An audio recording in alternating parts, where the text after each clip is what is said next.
Welcome to Zoe Stories. A mysterious drink at a party made me a sexy woman. I never imagined that one night, one drink, would change everything. That I'd wake up staring at a reflection I barely recognized, soft lips, high cheekbones, curves that didn't belong to me. But before I get ahead of myself, let me tell you how it all began. My name is Ryan. I'm 26, working as a software engineer in a mid-sized tech firm. If you saw me at work, you'd probably think I was just another guy in a hoodie and jeans, eyes glued to a computer screen. And you wouldn't be wrong. But beneath that everyday exterior, I carried a secret. For as long as I could remember, I had an obsession with femininity. Not just an admiration for beautiful women, but something deeper, an inexplicable longing to step into their world. It started with small things.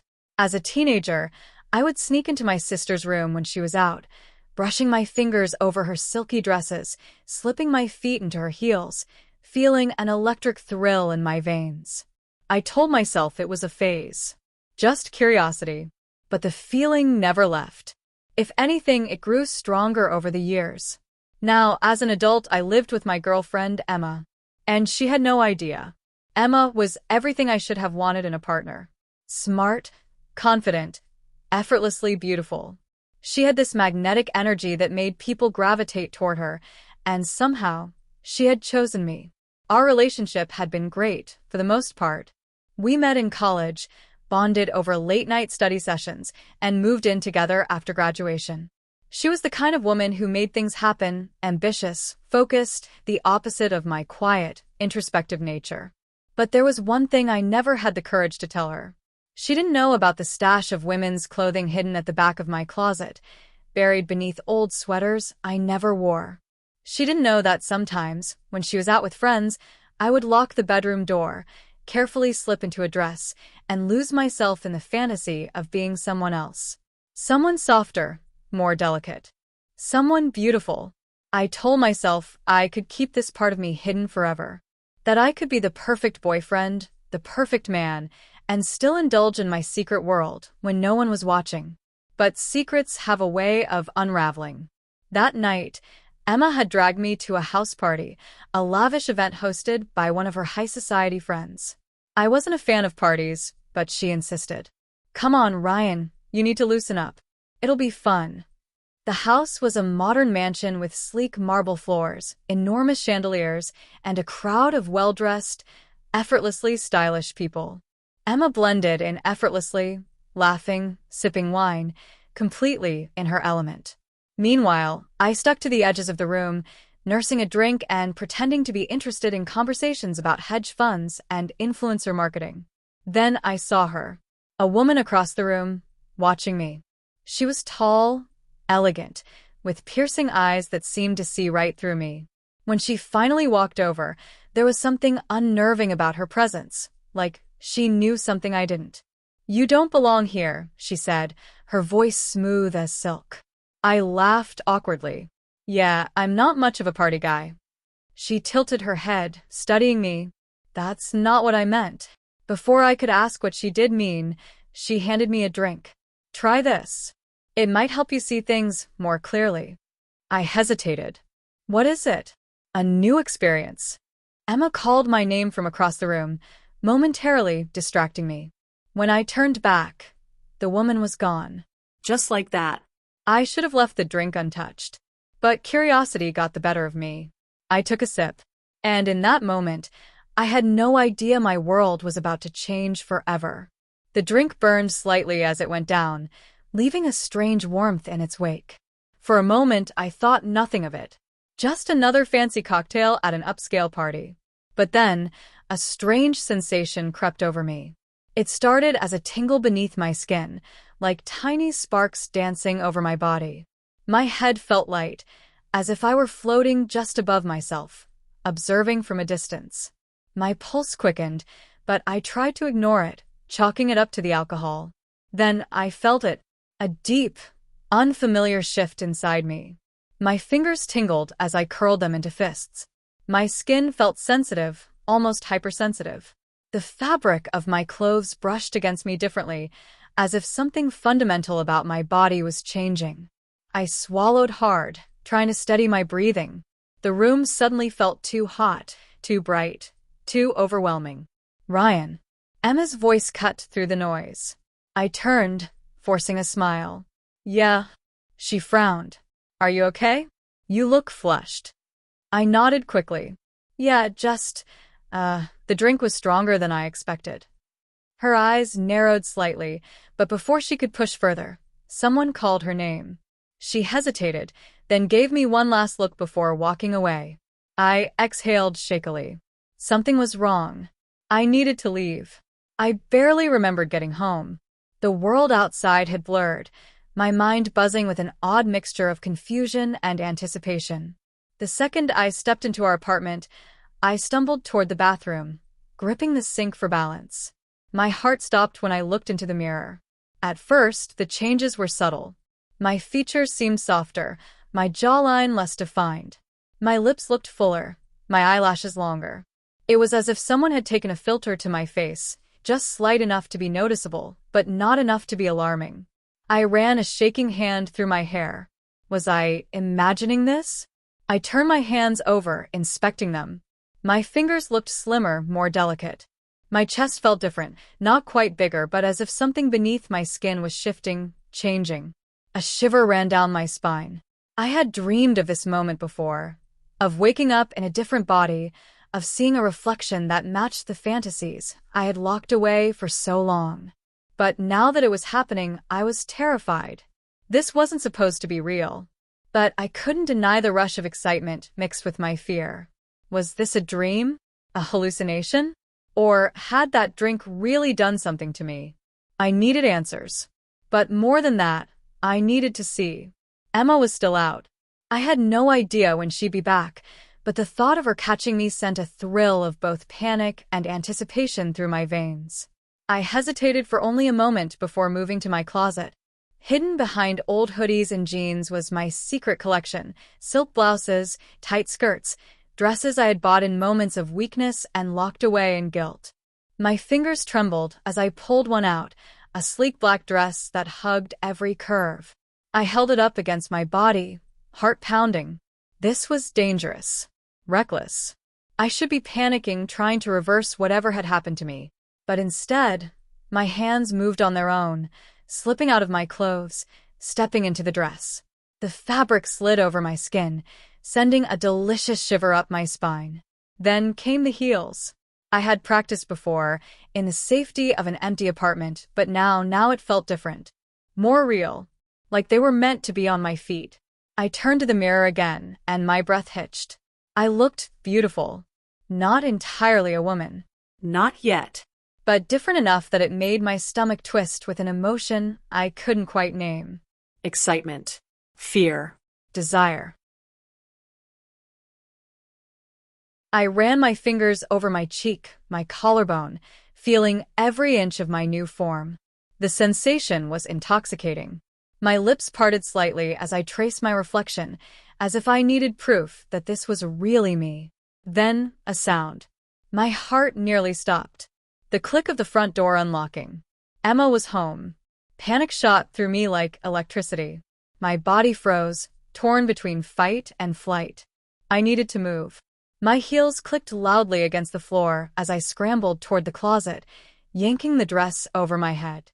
My fingers fumbled with the zipper, my breath coming in short, frantic gasps. The dress wouldn't come off fast enough. My body felt unfamiliar, my coordination failing me. Then footsteps. Ryan. Emma's voice echoed from the hallway. I barely managed to pull a hoodie over my transformed body before the bedroom door swung open. Emma stopped in the doorway, eyes narrowing. Why is the closet open? I forced a laugh, my voice shaking. I was just looking for something. Her gaze flicked over me, taking in my disheveled appearance. My pulse thundered in my ears. Did she notice anything different? Could she tell? She took a step closer. I swallowed hard, willing my hands to stop shaking. If she looked closer, if she saw the way my features had changed, the way my body had subtly shifted. Are you okay? She asked, voice softer now. I nodded too quickly. Yeah. Just tired. She studied me for a moment longer, then sighed. All right. But you're acting weird. She turned toward the bathroom, and I exhaled a shaky breath. That was too close. But as the adrenaline faded, I realized something horrifying. I wasn't just imagining this. The changes were real, and they weren't stopping. I barely slept that night. Every time I closed my eyes, I felt my body shifting, as if the transformation was still in progress. My skin tingled with a sensation I couldn't shake, and when I finally dragged myself out of bed the next morning, I knew things had gone even further. My reflection confirmed my worst fears. I was unmistakably feminine now. My face, my body, everything had softened, sculpted into a version of myself that was both foreign and deeply familiar. This wasn't just crossdressing anymore. I was becoming a woman, and I had no idea how to stop it. The next morning, I woke up to something far worse than the subtle shifts I'd seen before. This time, the transformation was undeniable. I bolted upright in bed, heart hammering as I threw off the sheets. My hands shot to my chest. My breathing hitched as my fingers traced the unfamiliar softness beneath my oversized hoodie. My waist had narrowed, my hips flared slightly, and my legs, they looked impossibly smooth, longer, more defined. I staggered out of bed and nearly fell. The center of gravity I had known my whole life was off. My body wasn't my own anymore. I rushed to the bathroom, flipping on the light. The woman staring back at me was no longer just a softened version of myself. She was someone else entirely. My jawline had faded into delicate curves, my nose slightly smaller, my eyes wider, framed by dark lashes that hadn't been there yesterday. My lips were fuller, pinker, even without makeup. My hair, once short and unremarkable, had grown slightly overnight, brushing just past my ears. This wasn't just some illusion. I wasn't just crossdressing anymore. I was changing, and I had no idea how to stop it. I splashed cold water on my face, gripping the sink as I tried to steady my breathing. Think, Ryan. Think. How had this happened? That drink, that woman. She had done something to me. But how? And why? Before I could spiral further, I heard Emma stir in the bedroom. My heart seized. I had to hide this. I couldn't let her see me like this. I scrambled back to the closet, yanking on the baggiest hoodie I could find, burying my transformed body under layers of fabric. My fingers trembled as I pulled my sleeves over my hands, hoping she wouldn't notice their new slenderness. Then, I heard her voice. Ryan. I swallowed hard. Why, yeah. The door creaked open, and she peered inside, rubbing sleep from her eyes. Why are you up so early? I forced a laugh. Just couldn't sleep. Her gaze flicked over me, and my stomach clenched. Her expression shifted, just slightly, as if she could sense something was different. Her eyes lingered on my face for a second too long. I tensed. She knew. Maybe not the full extent of it, but something inside her was screaming that I wasn't the same. You look different, she murmured. I froze. What do you mean? She tilted her head, studying me. I don't know. Your face looks softer? And your hair. She reached out before I could stop her, running her fingers through the slightly longer strands. Did you do something to it? I yanked back before I could stop myself. No. I mean no. It's just messy. Her eyes narrowed. Shit. I was screwing this up. But before she could push further, her phone buzzed on the nightstand. She hesitated, then sighed and reached for it. I exhaled slowly, my whole body rigid. That was too close. And it was only going to get worse. The day passed in a blur of paranoia. I avoided Emma as much as I could, making excuses to stay in the office, dodging her lingering glances. But no matter what I did, I could feel the changes still happening. The way my clothes hung differently on my body. The way my voice sounded just slightly higher, softer. The way my lips felt more sensitive when I nervously chewed them. By the time the evening rolled around, I was at my breaking point.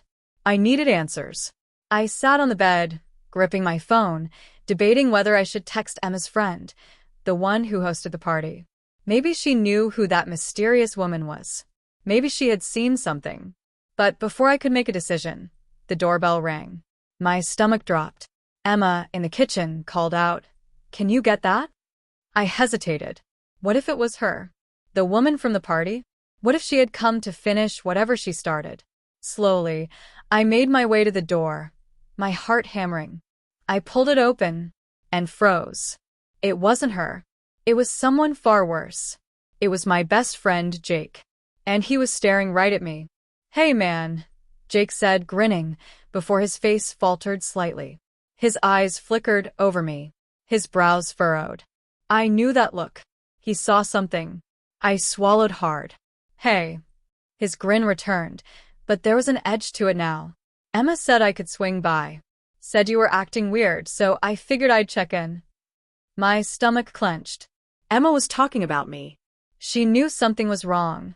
I forced a laugh. "I'm fine. Just work stress." Jake didn't buy it. His gaze flicked over my body again. My oversized hoodie.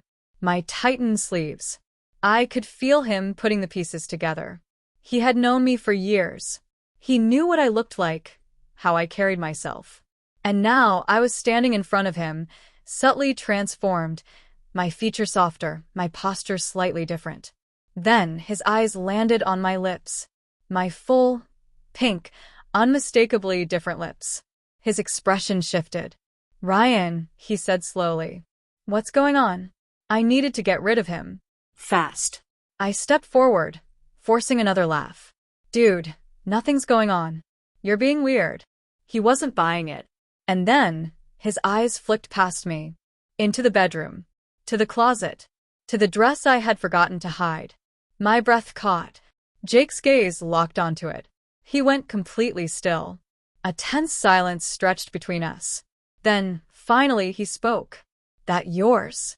I couldn't breathe. My mind screamed for an answer, but nothing came. Then, footsteps behind me. Emma. She walked into the doorway, glancing between us. "What's going on?" she asked.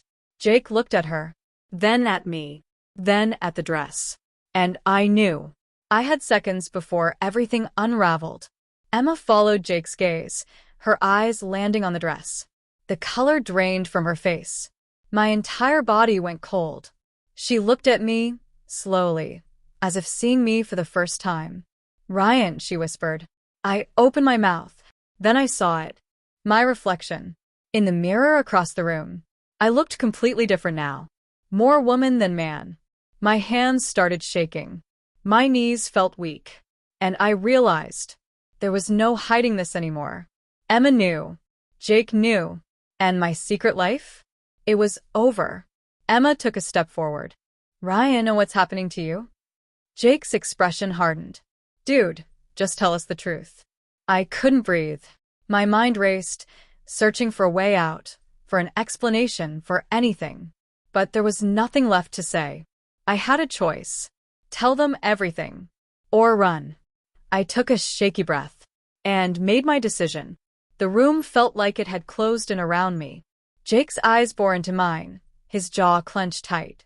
Emma's face was a battlefield of emotions, confusion, fear, something dangerously close to betrayal. I had nowhere left to hide. The dress still hung in the open closet, a glaring symbol of my secret life. My own reflection stared back at me from the mirror, features softer, eyes wider, lips fuller. My oversized hoodie couldn't hide it anymore. I wasn't just Ryan. I wasn't just a guy in women's clothes. I was changing, and they both knew it. "Ryan." Emma's voice was barely above a whisper. "Tell me this isn't what it looks like." My throat tightened. I couldn't, because it was exactly what it looked like. Jake exhaled sharply, running a hand through his hair. "Dude, just be straight with us. What the hell is going on?" Straight. The word stung more than I expected. My heart pounded, my thoughts racing, but my body wouldn't move. I felt like I was standing on the edge of a cliff, staring into the unknown. One wrong move and everything I had built, my relationship with Emma, my friendships, my entire identity, would come crashing down. I looked at Emma. Her eyes were wide, desperate for an answer. I looked at Jake. He wasn't angry, just waiting. But I knew. This wasn't something I could explain away. The truth was right in front of them, and I was out of time. A cold shiver ran through me. Then, a knock at the door. All three of us flinched. The sound was sharp, urgent. Jake turned toward the front of the apartment. Who the hell? Emma took a step back, glancing at me, her expression shifting from confusion to something else. Fear. I swallowed hard. I knew who it was. Somehow, I just knew. The mysterious woman from the party. She had come back for me. Another knock, louder this time. Jake moved first, stepping toward the door. I'll get it. No. The word shot out of my mouth before I could stop it. Jake froze, his hand inches from the doorknob. He turned to me, frowning. What? Why not? I had no answer. I just knew if he opened that door, everything would spiral out of control. Emma grabbed my arm. I could feel her trembling. Ryan, who is it? I didn't respond. Because the truth was, I wasn't sure I wanted to know. Another knock. Then a voice, smooth, knowing, laced with something dangerous. Ryan, I know you're in there. My blood turned to ice. Jake's eyes narrowed. Who the hell? Before he could finish, the doorknob turned. The door started to open, and my world collapsed. Thank you for joining us on another captivating journey through Zoe's stories. Remember to hit that subscribe button and turn on notifications so you never miss a tale. Until next time, keep exploring, keep imagining, and keep believing in the magic of storytelling. See you in the next chapter.